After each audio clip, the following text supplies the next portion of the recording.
What's going on, guys? It's Cooper Codes. In this video, I'm going to be creating this React and Supabase website that uses Google OAuth to allow our user to create calendar events. So we can sign in with Google. You'll see we're on a Supabase application here, so we're using the Google provider within Supabase. So we can go to an authenticated user, and we will then get loaded to this interface. And guys, I know it's not the prettiest thing you've ever seen, but it's really important because it allows us to pick dates here. So I can pick a date, for example, I'm just going to use today, and I'm going to make it, let's just say 1 hour from now. So 4:45 to 5:45. I can make an event name like Watch Cooper Codes and a description like the GOAT. That's in my calendar too. And so I'm going to create this calendar event by going to the bottom here. We are then using the Google Access token from Supabase to talk to Google and make this calendar event. And so on the right, you'll see we have our created event that has the inputted times and also the inputted title and description.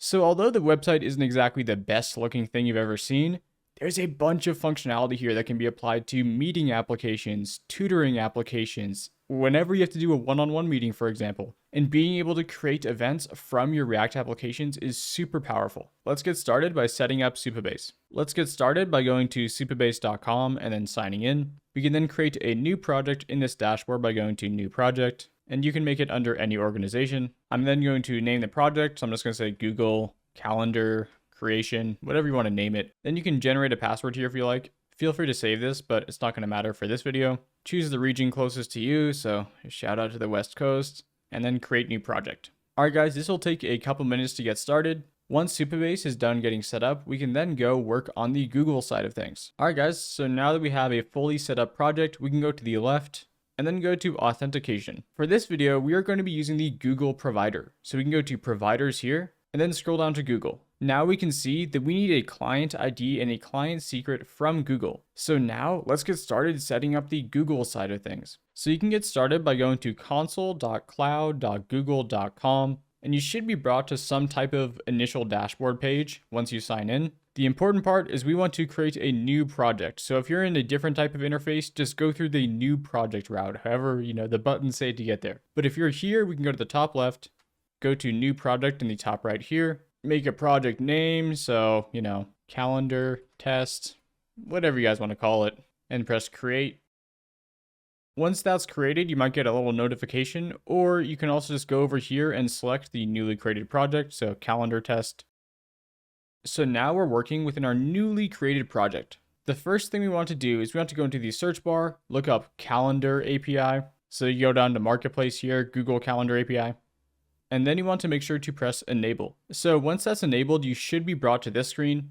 We are then going to go to OAuth consent screen. If this menu didn't show up on the left for you, you can always just look up OAuth consent screen in the search bar here. So the consent screen is a little like, do you want to verify Google to access your calendar? That's what the consent screen is. So we can get started by choosing the external user type here and pressing create. So we can give our app a name by saying, calendar app. Select a support email here. For the authorized domain, we can go over to Supabase and take a look at the redirect URL given to us under Google. We can copy this, bring it back over here, press add domain, but we don't want the HTTPS or anything, so we can just delete that initial part and make sure you don't delete any of the first characters. Delete the initial HTTPS, and then it wants the top level domain, so we can delete all this. Now Supabase can talk to this app specifically, which is great. And then just add in an email as it will ask you here. We can press save and continue.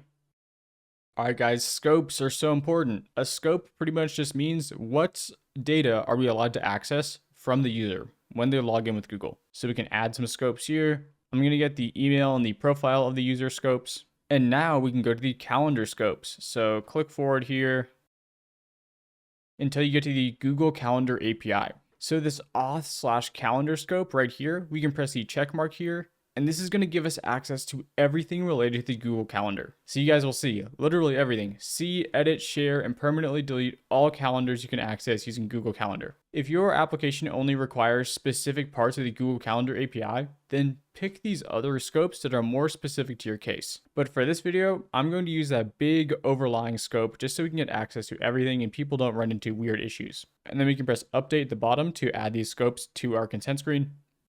Test users are massively important here. You're only going to be able to access your application with test users. So when you log in, you need to be one of these emails you added here. So I'm just going to add an email that I'm going to use to log in for this video. Make sure when you log in again, it is this email. So we can press add here. All right, then we can press save and continue. I know this is a lot, guys, so thanks so much for staying with me. Now we can go to credentials on the left here. And this is the final piece of the puzzle, is we need a client ID that Supabase can talk to. So now we can go to the top and say plus create credentials, and we need to make a client ID. It's going to ask for an application type. This is a web application because we're React, so choose that. The name here doesn't matter, it could be whatever. So the JavaScript origins, important one here is we need to say http://localhost 3000.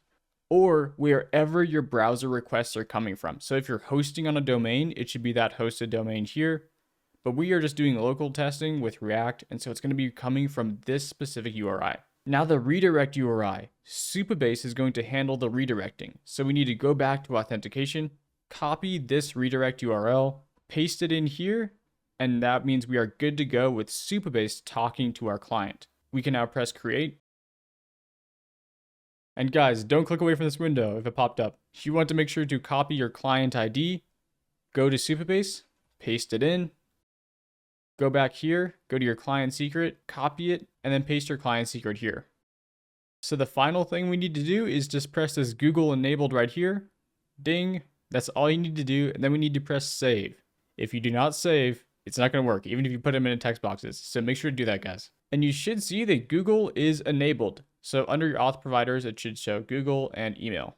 Okay, now that authentication is good to go, we can go and create our React application and initialize Supabase over there. All right, guys, I'm going to be in an empty folder over in Visual Studio Code.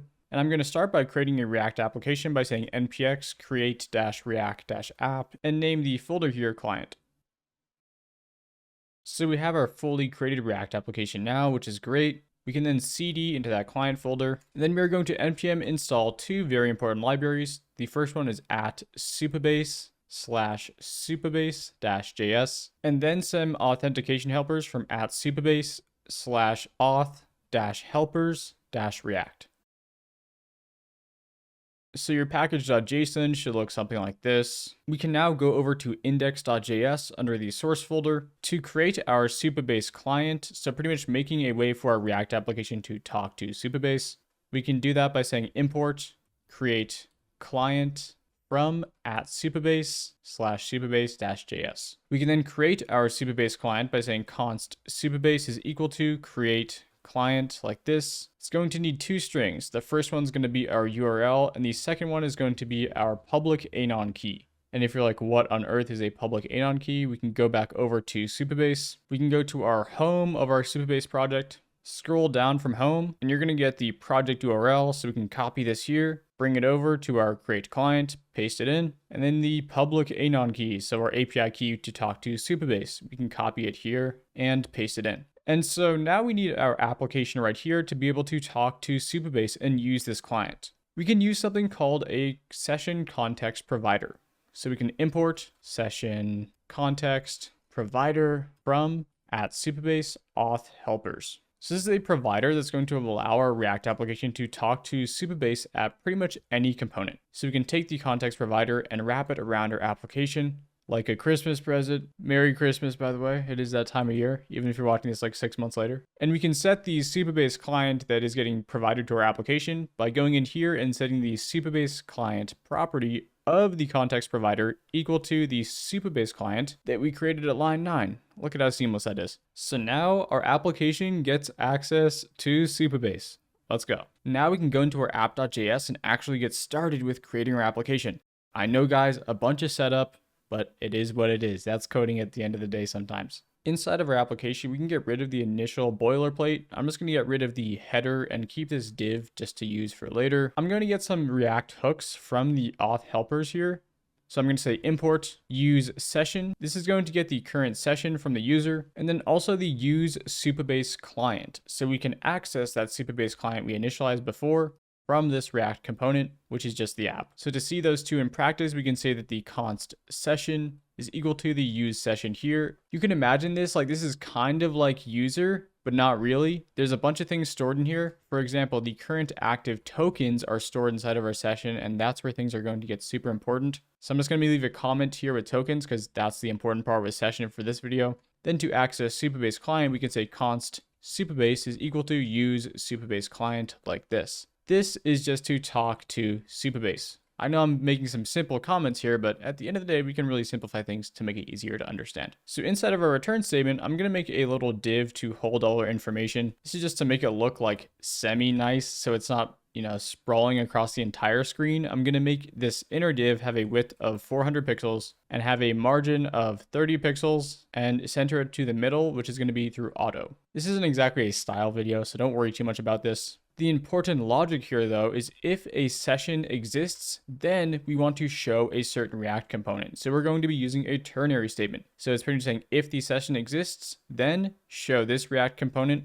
colon pretty much means else, show a different React component. And so another thing to put at this comment here is when session exists, we have a user. When we have a session, that means we have a user. And when we don't have a session, we don't have a user. From the Supabase session, we can get the user's email by saying h2, hey there, and then to get the email, say session.user.email. And so this is the component that shows if we have a user. When we don't have a user though, I want to show a login button. So just a very simple button on click. It's going to be equal to a call that's going to call Google sign in, which is a function we are going to make in a second. And so I'm just going to say sign in with Google. This is also nice because you can make this button styled however you want. And so you can get a Google sign in and make a custom Google sign in button as well, which is kind of a nice part of Supabase. All right, guys, so let's define our sign in function by going up here and saying async function Google sign in. And we're making it asynchronous because we are going to be using await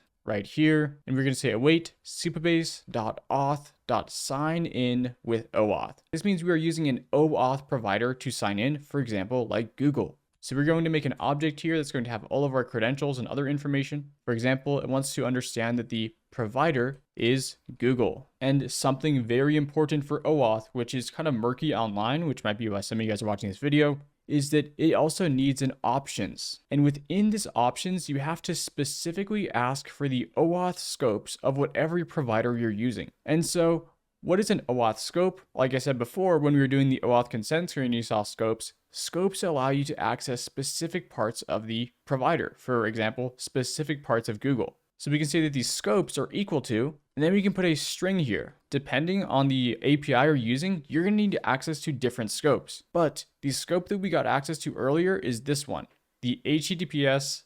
googleapis.com/auth/calendar. And so when you log in, you have to specifically ask for these scopes, even though we already told our OAuth consent screen to have those scopes. I know that's kind of like weird backward logic, but it's how it works. For this video, we're only using the calendar scope, but if you wanted to use the calendar and maybe like Google Drive, for example, what you would do is you would have this scope right here and also another one, for example, the Google Drive scope, and they'd be delimited by a space. So as long as there's a space between all these different scope links, that means you're good to go. And we will discuss scope specifically when we actually call the Google Calendar API later. If you're even confused as to like, what is this link and what does it mean? I got you guys, don't worry. One thing at a time. So this sign-in statement is going to return us some data, which we can get access to by saying const, use some object destructuring here to get access to the error that this await statement is going to return. And so if there's an error, I'm going to alert error logging into Google provider with Supabase. And I'm also just going to console.log that error. And I want to be nice to you guys. So we're going to make a function that we're going to use in the future here called async function sign out. And you might be like, oh my goodness, I'm going to have to write so much code to sign out. Nope. Await supabase.auth.sign out. I made you guys work up here, but signing out is way easier. So that's all you need. And we can even make a button down here. Just copy the button at line 35 and then bring a button up to this little part where the session's true. And we can just make it say sign out. And instead of calling Google sign in, we can just say sign out. I'm also just going to console.log our session so we can see all the data related to our session once we sign in. So we can go into our terminal here and say npm start. All right, so here we see our beautiful application. We can press sign in. We're then going to say choose an account, which I'm going to choose the authorized account we used before. Remember, that's important. This should be your test user that you created before. Even if you're a test user, it's going to say Google hasn't verified this. We are the developer, so press continue. So you'll see here, guys, it's going to ask us specifically for all that information we discussed before. This one on the bottom is a sensitive scope, so it's looking at it specifically. So now we can press continue. All right, so now we are fully logged in. This means our session is legit. So we can go to console. We can see within our session, we have a very important thing here. We have our access token right here, and we also have our user. All right, guys, so one issue with the authentication we have right now is that if we refresh, our website's kind of flickering. This is because initially we have a null here, which means we have no session. When we have no session, it's going to show us the no session code. But then if we get a session, and so it's going to show us the session code. So it's going to say, hey there, current person in the session. There is a way to get around this and prevent this kind of awkward flickering when our website starts. We can go back to our React application, scroll up, and we can do this thing called use session context. This means pretty much give us, give us some information surrounding our session. So we can say const is loading is a variable that we can get from our session context. Is loading is going to be true while our application is loading. Big surprise. And so if is loading, so if it's true, we're not going to show our application quite yet. We are just going to return an empty application. So if we refresh our application, check this out. There's no more flickering when you refresh the website. Now we're actually going to create the inputs to get us to create calendar events. To make things really easy, I'm going to npm install a package called react-datetime-picker.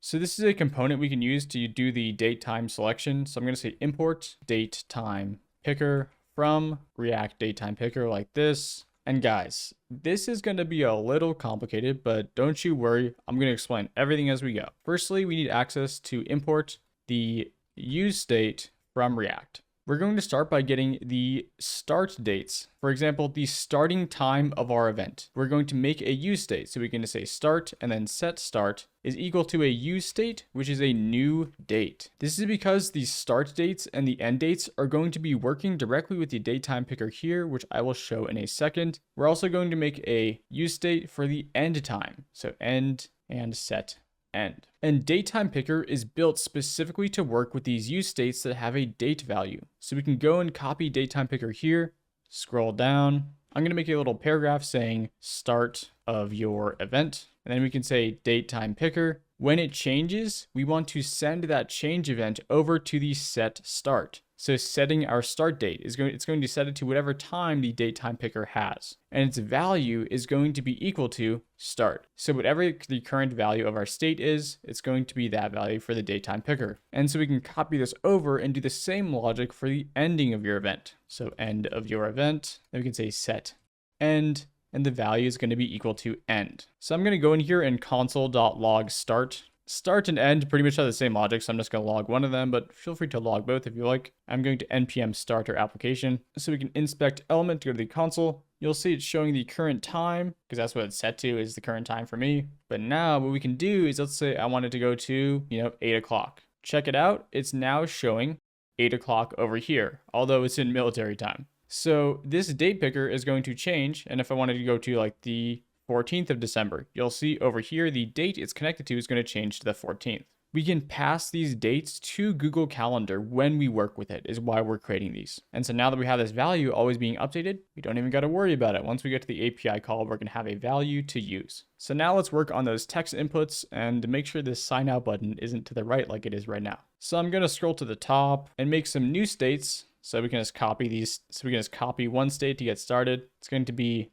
event name and then set event name. It's going to be an empty string. So these are going to be the strings that we're going to use to hold the values of some text inputs. So there's going to be an event name and also an event description. Then set event description. All right, so now that we have these states made, let's go make the inputs to connect them up. I'm going to make a little paragraph saying event name and then an input, which is going to be a type of text. So a text input. Whenever the text input changes, we want to take the current event coming from that input. And I know it's confusing because we're talking about calendar events, but I'm talking about the event coming from the text input. And we want to set the event name to e.target.value. So the current value of this text input. So now we can take this, copy it over, and instead we're going to do the same thing for the event description. And make sure you change this to, instead set event name, it's going to be set event description.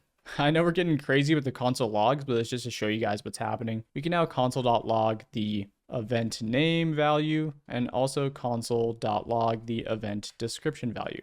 So let's go over to our application. So if I type in here, yeah, sorry, it's so crazy because we're logging all these things, but it'll say Cooper Codes is our event name. Event description is going to be thanks for watching. So now we have access to those values, which are being stored in states. So once these states are done, I'm going to put something called an HR, which is just like a line. It's like an HTML thing. You guys will see it, just a line that goes through your div. And I'm then going to make a very important button that's going to say create calendar event, which is, you know, kind of the part of this tutorial. So hopefully we get that one right. And I'm just going to put an empty paragraph under this calendar event to put some spacing between the sign out and the calendar event button, just so it looks better, even though it's kind of lazy styling. So now when we click on the create calendar event, we want to say on click is equal to a callback here that's going to then call the create calendar event, which is a function we have not worked with yet. So we want to get this, go to the top here and say async function create calendar event like this. I'm just going to console.log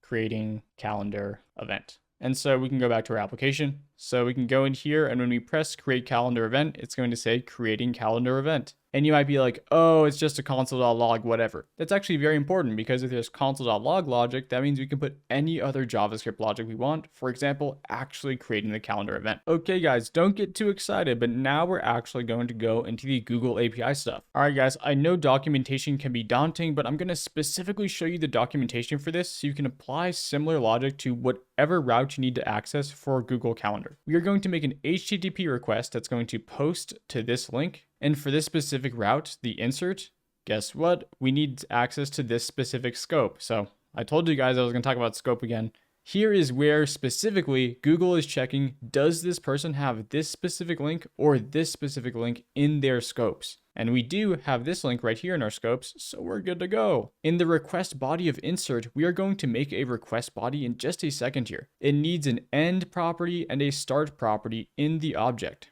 Then there's also some other optional properties in here. It's annoying that it's capitalized because it's not showing the most really important ones first, but there are some like name properties as well that we're going to put on top of end and start. So let's get into building this request body. So this is just some kind of takes for furthering your learning, is that when we make request bodies in JavaScript, we can set up the actual body object in its own JavaScript object, like const event is equal to an object. And then we can send this object over with our post request. So one property here is going to be the summary, which is pretty much the title of our event. It's going to be equal to whatever the event name value is in that event name state we created above. Same thing for the description. It's being saved into that event description state that we have above. Now we need to say start. So start isn't as simple. Start is going to be equal to an object of information specifically to define the start times. We're then going to set the date time property equal to start.toISO string. So Google uses these things called ISO strings to specifically set the date time. Start is a date object. And so what we're saying is date object dot toISO string. And it's going to give us some like weird formatted string that Google likes. I wouldn't worry about like too much about actual ISO formatting. I'm sure you can go down a rabbit hole forever there. It's also going to ask a time zone for our current date here. So this time zone is going to look something like this, America/Los_Angeles, but I know everyone who watches my videos isn't from America. So a cool way to get your current time zone from your computer is you're going to say int_l like this, which means like international, I believe, .date time format, .resolved options, .time zone. And this is going to give you that like America, Los Angeles thing here, but for whatever your time zone is. And this is important because if Google doesn't know your time zone, it could be like, you know, you could try to set an event for right now and it could be like 3 hours in the future because it's like thinks you're on the East Coast or thinks you're on a different time zone, right? This is kind of a weird little workaround, but it gets you that string that Google's expecting to get your time zone. So works well. So we can copy this start over like this because we're going to make an end object that's going to look very similar to it. So we can say end. So the end of your event is going to instead be end.toISO string. And then, I'm taking it easy on you guys. This time zone part is going to be the same, so we don't have to change anything. So now we're going to say await fetch. So now we can make a call to a specific endpoint from Google. I know you guys might not have this website open, but I'm just showing you. We are getting this HTTP request right here, and we're going to copy it over and bring it to our React application. And so this calendar ID here is actually a variable that we can put in. That's why it's like in red over in the documentation, right? But let me show you guys. There is a cool workaround so we don't have to grab people's calendars IDs and do like calendar list.list. We can instead just use the primary keyword to get whatever the primary calendar is of a logged in person. So I'm going to go in here, and instead of calendar ID, I can just say primary. We can then do a comma, and then we are going to do all the initialization options for our request. For example, what method is our request going to be? Well, this is going to be a post request. And then headers. We can add some headers here, and the most important header of all here for this entire tutorial is the authorization header. And I'm telling you now, there's going to be someone that messes this up. Make sure you spell authorization correct if you're having issues with your headers. Like I'm saying, like look up Google authorization, like copy it, paste it into your thing. This is going to be a token in the bearer format. And so bearer is just a common way to put authorization headers. There's probably some history behind it that I don't know, but it's pretty much says bearer, and then you have to say your token after the bearer word. For this is looking for a access token for Google. When we use Supabase alongside Google authentication, we can get access to the Supabase session by saying session like this. The .access token is actually not the access token for Google. This .access token is the Supabase access token. The provider token right here is showing us that if we want to make external API requests to the OAuth provider, we use this provider token. Within this token, Google is able to see who the user is and what scopes they have access to.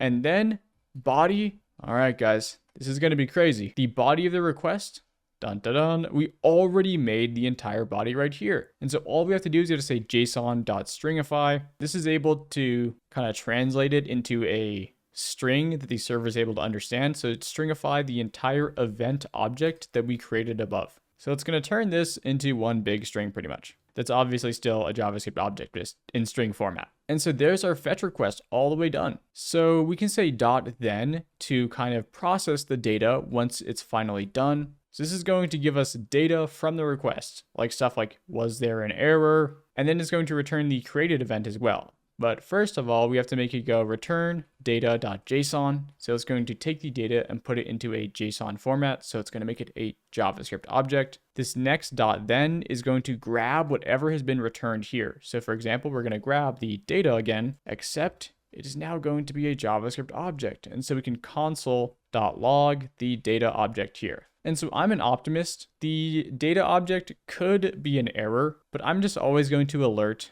event created. Check your Google Calendar, just for simplicity for this request. All right, guys, that was a bunch of work. So you should really pat yourselves on the back. This is a pretty full tutorial. It's showing a bunch of different parts of React, Supabase, and Google authentication in the same video. Craziness. So now we can go back and make sure to npm start your application. All right, so I'm now going to try and make this calendar event. So I'm going to make the start of the event right now, and I'm going to make the end of the event 6:55. So 1 hour from now. Event name is thanks for watching. Event description is like and sub. I know, I'm shameless. Now we can create the calendar event. Event created. Yo, there we go. It's fully created over here, which is great stuff. And I'm logged into CooperCodes2 at Gmail over here, just so you guys know, like, why is it popping up? And if you're trying to do it exactly like how I'm doing it, make sure sometimes just refresh your Google Calendar. And just for fun, 7:55 to 9:55, I'm gonna go to CooperCodes party. So, there's a party at my place. Pretty legit festivities. Watch out. Watch out. Okay, let's see if it created that. Oh, shoot. So if you're watching this video at 7:55, I can send you an invite. Just kidding. I'm just joking with you guys. Hopefully this video was informative when it comes to Supabase, authentication with using Google as a provider, and also using that provider token to do stuff like create events in your Google Calendar. I got a bunch of tutorial content like this on my channel, so feel free to subscribe and take a look around. But thank you so much for watching this far, and hope you have a good day.